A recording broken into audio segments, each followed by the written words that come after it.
Mademoiselle and ça c'est deuxième channel where and jeudi à nous allons parler de our founding father Toussaint Louverture. Now, I honestly am long overdue for this one. I did my video on Jean-Jacques Dessaline. You guys can find that down below. So I decided I had to walk it back a little bit and do Toussaint Louverture. Now, if you guys are not aware, I did a video on each Haitian president, starting with Papa Doc, Baby Doc, going down the line. So now we're starting all the way from number one dictator, emperor, whatever the case may be, because let's be real, a lot of Haiti's presidents are technically not diplomatically or logistically presidents. They're governors for life, president for life, general for, they not lawfully presidents. But today we're talking about a forefather, okay? The founders of Haiti. These are the people that we owe Haiti's birth to, all right? So Toussaint Louverture, this one is gonna be very interesting. Like I said, please watch the Jean-Jacques Dessaline video before or after this. Probably after this, because don't click off of this, okay? So get your tea, get your snacks, get everything you need. It is May, Haitian Heritage Month. Comment down below what plans you got, and of course peep the description box what plans you got for Haitian Heritage Month, because I would love to know. Follow me on Instagram. I'm gonna be doing a lot of Haitian dances this month, taking you down memory lane. I'm gonna be doing some new, some old, lots of old, because I love old Haitian music, the new Haitian music. Li pa la, li pa fwape kem, jon lot music yo fwape. So let's get into it. So Toussaint Louverture was actually born as François Dominique Toussaint in 1743 in Breda, Cap Français in Saint-Domingue, as we know today as Haiti. Now, what's interesting is later on, Louverture was added to his name. He's the one that added that to his name. No one really knows why, but as you guys may know, if you're Haitian, Louverture means the opening or opening. Maybe he just liked the way it sounds. Maybe he just wanted to be known as opening. Comment down below if you guys know what the significance of him adding that to his name was. Toussaint Louverture. Louverture. That's what we're going to be calling him throughout this video. So Toussaint was actually the son of an educated slave. So he was pretty well-rounded, and he actually learned French from Jesuits. Now, sadly, he didn't know French that well. He only knew a little bit of it, but you know, he managed pretty well. And he was a devout Catholic, a strict Catholic, you might say. And he was also vegetarian. He did have a wife, and he had 2 sons. He also knew Haitian Creole and African tribal language. Although I'm not sure which African country he originated from, I couldn't really find that information. He was well versed in a African tribal language, which really helped him out on the plantation that he was on. He became a livestock handler, a healer, a coachman, and finally a steward. And then he was finally freed in 1776. Now, Toussaint was actually pretty little, okay? Even though we know him as, you know, so grand and loud and powerful, he was pretty short, small statured. He was very simple. He wasn't very extravagant. He kind of let all of his work do the talking. He wasn't necessarily a like lavish type of dude. He was also not really a big eater or anything like that. And one interesting thing to note was he was a vegetarian. Now, I kid you not, I had never met a Haitian vegan or vegetarian until like recently, like very recently. Especially back then, I'm like, that's crazy. I'd never heard anything like that. People said, you know, he didn't eat much, but he had a lot of energy. Like, I'm talking about like when it came to like, you know, talking strategy, talking about the revolution or anything like that, he had energy. But other than that, you know, he let his work do the talk. And he was very captivating and inspiring as a leader. And another interesting thing to note, he was not a fan of voodoo whatsoever. And it's interesting because a lot of Catholic Haitians usually dibble and dabble in voodoo, especially at that time, but he was not about it. He did not care for it whatsoever. So that's another interesting thing to know, because the other leaders, yeah, they was into it. So the way Toussaint got into the whole Haitian revolution situation was one day a revolution broke out near one of his plantations. And interesting enough, this is before he was free, obviously. In August 1791, he was free by the time, and a revolt broke out in the North Province of Haiti, and he basically helped his former master escape. Now, this is crazy, and you gotta be a good person to do some shit like this. I'm gonna tell you this right now. I don't know if I would ever, but we don't know the circumstances of this. Maybe his master was actually a good person to him. I mean, his master did let him go free. Maybe his master did let him stay there because clearly they were in close proximity enough for him to save him. So, I mean, not everyone had a bad relationship with their masters, but nonetheless, he helped his master escape, and he was just so like boggled on how like crazy everything was, how long everything was, how disorganized everything was. He was just like, bro, like, what are these niggas doing? Like, he was just like, but he couldn't help but think like, I should be part of this, because not only are they not doing this right, I just feel like I'm called to do this. Like, he felt like he had to be part of it, and he just felt like there was a way for him to do it and be part of it, but do it better. And he was very hesitant at first, but he was just like, but I have to, but then it's like, but I don't want to, but it's like, but I have to. He kind of maintained a relationship with his master, and of course, you know, you have a relationship with your master, you have a relationship with other white folk too, so like, he kind of don't want to mess up those relationships. But of course, his whole idea of being part of the revolution, and I talked about this in my Jacques Dessaline video, and if you know anything about the Haitian Revolution as a whole, you would know that Toussaint Louverture and Jacques Dessaline had two different ways about going about the Haitian Revolution, so I'm going to touch on that a little bit. So when Toussaint went into this whole situation, he wanted to be the peacemaker. He wanted to be the Martin Luther King. He wanted to negotiate with the French. Jean-Jacques Dessaline wanted to go against the grain. He said, fuck that shit, burn it down. I don't want to talk. I don't want to negotiate. There is no good that could come from these people. They're liars. They're deceitful. They ain't shit. I don't trust them. I don't want to talk. That's basically how Dessaline was coming. Meanwhile, Louverture was like, we can reason with them. Less bloodshed, less problems, less everything. There's no reason to be going through all this hoopla when we can just talk. We can reason with them and get what we want too. Two different people, two different ideologies, and from the outside looking in, when you're actually like listening to this and when you actually read the whole Haitian Revolution, it looks like everybody was just friends and buddies and, oh my god, hey, you want to be the revolutionary? Oh my god, me too. That's not how it was. Everyone was kind of working in different corners and then came together and then kind of like split apart. Like, they weren't all together at the same time. They were together for a short amount of time, but everyone was kind of like ruling their own different corners with the same thing in mind. Everyone had the same general consensus of, we want to eradicate slavery, but we have different ways of doing it. I'm gonna burn shit down in this corner. You can go over here and reason with your white people. I'm gonna be over here doing this over here, ruling down here and doing what I want to do over here. I'm gonna, like, everyone had their own ways of doing things, but everybody was cool. No one really met up together to have a strategy together until like later on. So at this point, Toussaint kind of like rounded up his own people. By 1793, Toussaint gained his own followers, got his own soldiers in a sense, and trained them in guerrilla warfare. He had captured all the East, and people were shook. Okay, because not only did he do this so quickly and so fiercely, but he did it with tactic. He did it with class because he negotiated at the same time. But it was just like, where did you come from? And on top of that, this is where the Louverture comes from. It's like, yeah, I'm Toussaint Louverture and I'm here to stay. And what about it though? So he started getting a little respect. People were like, okay, turn up. Like, you know, people didn't really know what he was up to. Now, here's where the controversy lies, okay? Here's where the controversy's like.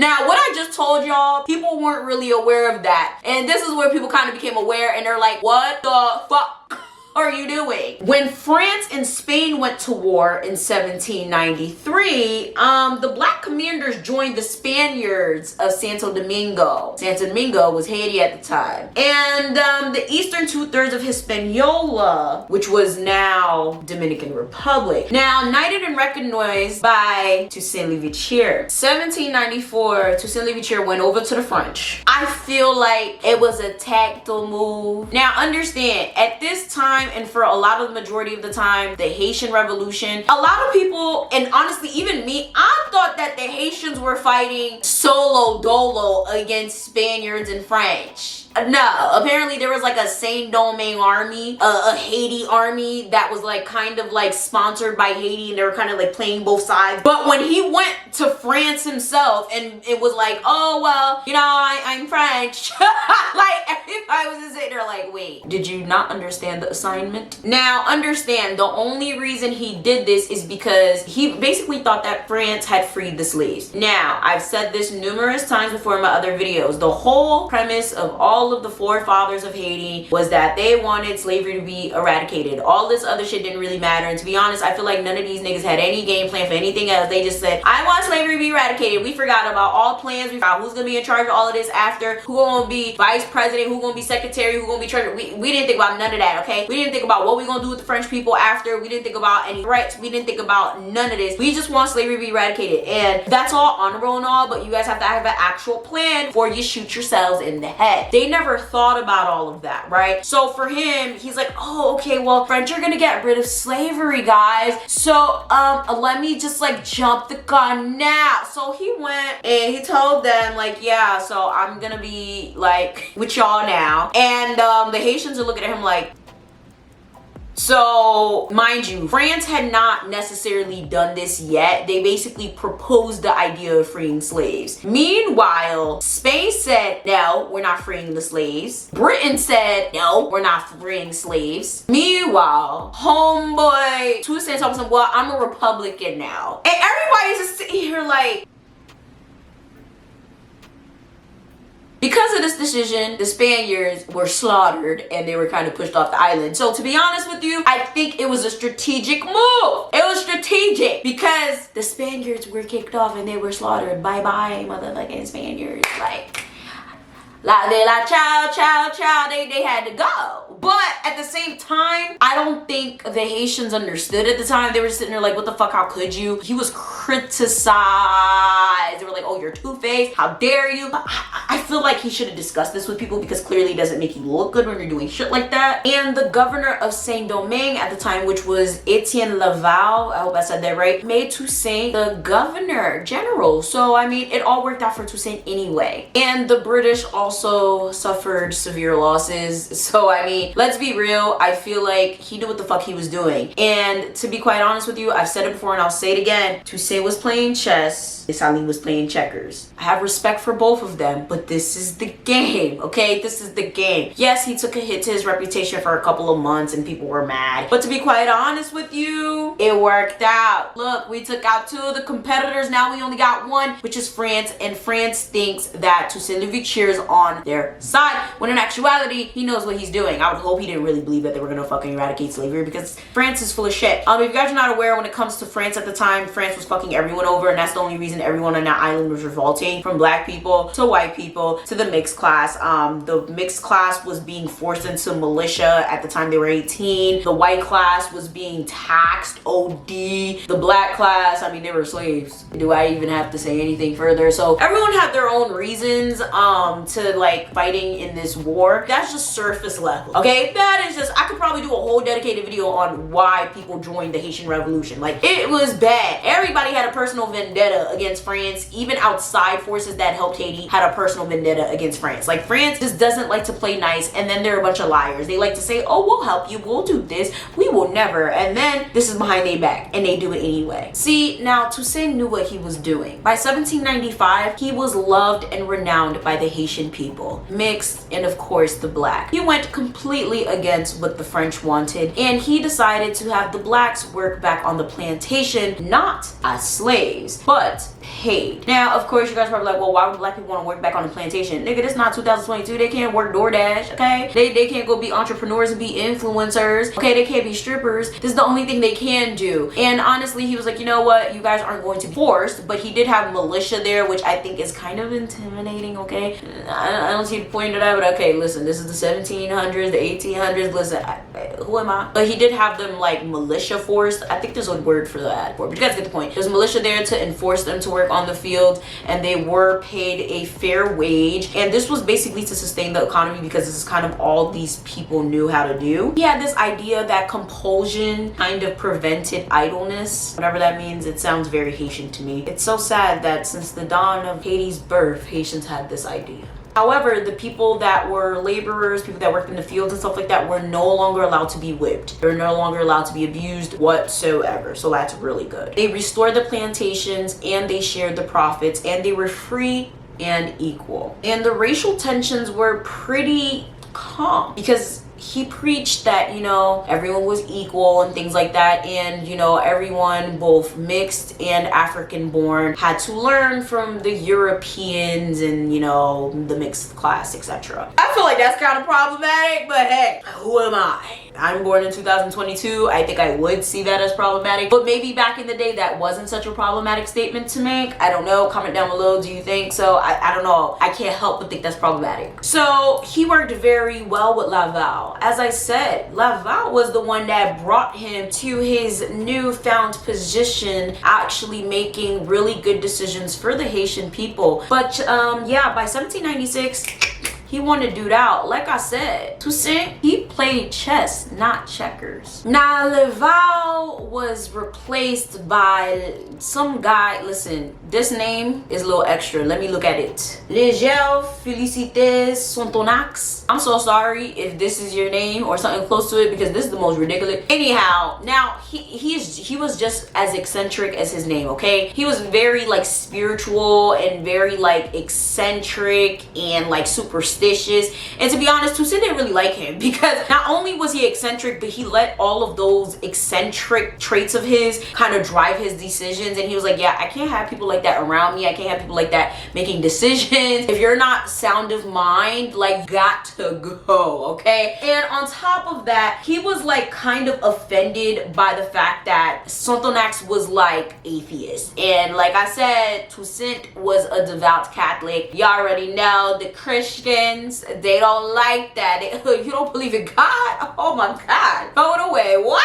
Hey, Satan, au nom de Dieu. So Sontonax was out, okay? Sontonax was out by 1797. Next to go were the British. Now, sadly, the British were forced to negotiate with Toussaint in secret, because they got their asses whooped. And France, quite frankly, just didn't want to see their faces no more. So in exchange for, you know, fair trade like sugar, coffee, and things like that, they would give Haiti weapons. So if you guys are wondering, because a lot of people would be like, Haiti was out here doing voodoo, and there's no way they were out here kicking French's booty with just hands and feet and machetes. They had weapons. Thank you, Britain. That's how it happened. Yeah, they couldn't withstand their war with France. So by 1798, they had a treaty in 1798 and 1799 that secured their complete withdrawal. And a lucrative trade was secured between them and the United States. In return for arms and goods, Toussaint Louverture sold sugar and promised not to invade Jamaica or the American South, which pissed me off, because we wanted to let the American slaves go so bad. But I mean, to be honest, we kind of like went there anyway. How y'all think Louisiana is the way it is? I'll wait not to invade Americans. Who fought in your wars though? Now, what's really interesting about this is, you know, they kind of didn't really like this deal, because they thought that we were gonna do it okay, we did do it anyway, but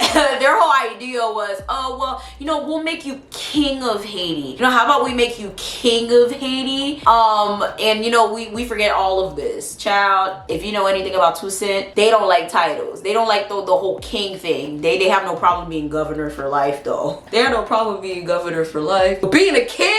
Oh no, they don't like those, okay? He was so out of it that he oh my God, he saw this as insulting. Like, nah, fuck that. We're going to American South and helping the Americans anyway, little bitch. I don't know, but he saw that as very insulting. That did not go over well at all. So yeah, he said, get out my face, ho. So no figim de my skill. And that was the end of that conversation. So yeah, I believe that the trade with Britain ended quite early with Toussaint. But I believe they came back around the Boyer days. I'm not even sure. But I know Britain came back, because you're somewhat persecuted. Because you know a couple other Haitians took that king title real quick. Henry Christophe.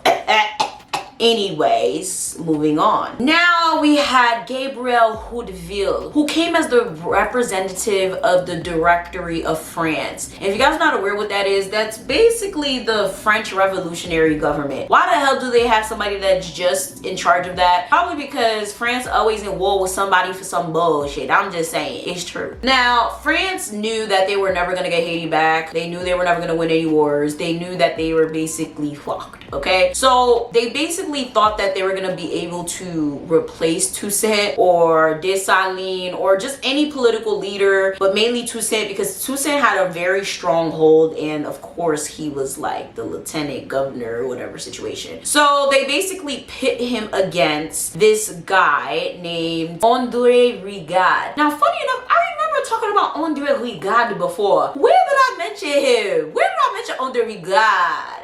No, it's André Rigaud. He didn't last. He didn't last at all. Now, André Rigaud actually ruled a semi-independent part of south of Haiti. If you guys are not aware, Haiti was divided in different parts numerous times. Like, there's been Haiti of the north, Haiti of the south, Haiti of the northeast corner, central, south, whatever. Like, Haiti always separated all the time because Haiti don't know, but yet Haitian men don't know how to have their ego not stroked every 2.5. So there's always different parts of Haiti, different times of the year, different times of it is. Like, it's very annoying. So André Rigaud was like basically ruling a part of Haiti at the time. So they basically chose him as the candidate to basically challenge Toussaint. Poor man. I hope he didn't have any kids or a wife, because why'd y'all put him through that? So yeah, he forced Houdeville to flee Haiti. He was like, yeah, get out of here. Fuck, cut your head off. I mean, I would assume Rigaud was fine. I don't really know what happened to him. I didn't see anything on that. So after Houdeville, France sent another representative, and his name was Philippe Rome, whatever the hell. He basically deferred. You know, he was deferring to Toussaint until there was a whole bloody campaign in 1799 that kind of eliminated the potential that they were trying to pit him against anyway. Because we all know Dessaline was having this whole situation of, you know, kill all the mixed, kill all the whites, kill anybody that wants to go against us, that's talking against us. Again, wasn't all the whites and all the mixed people. It's people that are talking against us and are threatening the liberty and threatening the freedom of the blacks. That's basically what it was. And one of them just happened to be the person they're trying to put him against. And this person was André Rigaud. Sadly, he happened to be mixed, and he was caught in the crossfire of one of the riots. So, boo-hoo. He could never kind of reconcile with the mulatto class after that, because people were looking at Toussaint Louverture like, how dare you let them kill us like this? You're supposed to be reuniting all of us. He was like, I mean, I can't control him. I mean, to be honest, you can't really control what your friends do. Like, I get what they're coming from, but it's like, you can't control what your friends do, especially somebody like Dessaline. Like, Dessaline was Dessaline. What the fuck do you want that nigga to do? Like, while he was sitting here playing chess, Dessaline was out here playing checkers. He was getting rid of all opposition, and he was making sure that the sovereign country remained a sovereign country, and that the independence was ultimately declared in 1804. Sadly, Toussaint Louverture would not be able to see this independence because he was later on captured and sent to Fort de Joie in France and killed. Now, there's lots of conspiracies about this. I did talk about it at length in my Jean-Jacques Dessaline video, but I'll touch on it in this one for a little bit. Now, the whole idea behind this is that maybe, you know, Dessaline set him up. Maybe they set Dessaline up to give the whereabouts of Toussaint, and then he was captured. Honestly, I feel like he could have set him up and then kind of took the glory for himself, because even to this day, yes, Toussaint is still, you know, respected and talked about, but not as much as Dessaline. Like, come on now, we have a damn song for Dessaline. Dessaline, oh, Papa Dessaline, like, come on, like, I mean, there's a lot of songs for Dessaline. I can't think of any off the top of my head that mention Toussaint. I'm sure there are, but like, I always think Jean-Jacques Dessaline. Like, it's crazy. I feel like genuinely, for real, it could have been either way. They could have set up Jean-Jacques Dessaline to give up the whereabouts of Toussaint Louverture, but to be honest, he could have just been like, yeah, that nigga over there, go get him. We don't know. We really don't know. It could have been either way, but of course, you guys can have your own opinions about that. No one really knows. And of course, we all know that later on, Jean-Jacques Dessaline was assassinated did as well. Very sad story because yeah, a lot of Haiti's political leaders ended up having really sad endings. Whether it was assassinations, kidnappings, being captured, it's just really sad because a lot of them ended up doing so much for the country, and if it wasn't for them, Haiti wouldn't be here today. And it's really sad because Haiti could be so much better than what it is, but it's just so many missteps along the way. And that's why I make these videos, so a lot of people can understand the context, understand the history, understand where they come from, because it's very interesting. I mean, like, Haiti could be a Netflix series. It'd be freaking fun to watch. Like, oh my god, like, I would watch it. I would definitely watch it. You could really speculate, like, even though history is history, you could kind of speculate on certain things, and this is one big one. It's like, damn, was he set up or was he not? Even the Dessaline thing, it's like, who killed Dessaline? Was he set up or was he not? Because I find it quite interesting. As soon as he died, we got Alexandre Pétion and Henry Christophe splitting Haiti into two. Nobody finds that weird. Nobody finds that weird. I say one took him by the jugular and the other one took him by the head. And they said, fuck it. And another thing that's interesting is nobody knows the matter of death for Dessaline either. All we know is that a beautiful soul took him and buried him and gave him a proper burial. That's all we really know. And that is quite interesting. Nobody knows what happened to Haiti's first president. What kind of bullshit is this? Like, it's just strange, you know? So it's interesting. I'd love to hear your thoughts and opinions about this one. I'd love to know, what do you guys think about Toussaint Louverture, Jacques Dessaline, and of course my next two videos are going to be about Henry Christophe and Alexandre Pétion. I'm probably going to do Henry Christophe next. I don't know. Henry Christophe is an interesting one because technically he's King Henry Christophe. They technically ruled at the same time, so I could do either or, and their whole situation is interesting as hell. And I mean, I don't know how no one finds it weird how all the forefathers ruled at the same time. I just feel like a lot of Haiti's forefathers have a really bad ego issue. Like nobody finds that weird. All right, so with that being said, make sure you guys like, share, subscribe, do all that, and I'm gonna see y'all next time. Bye.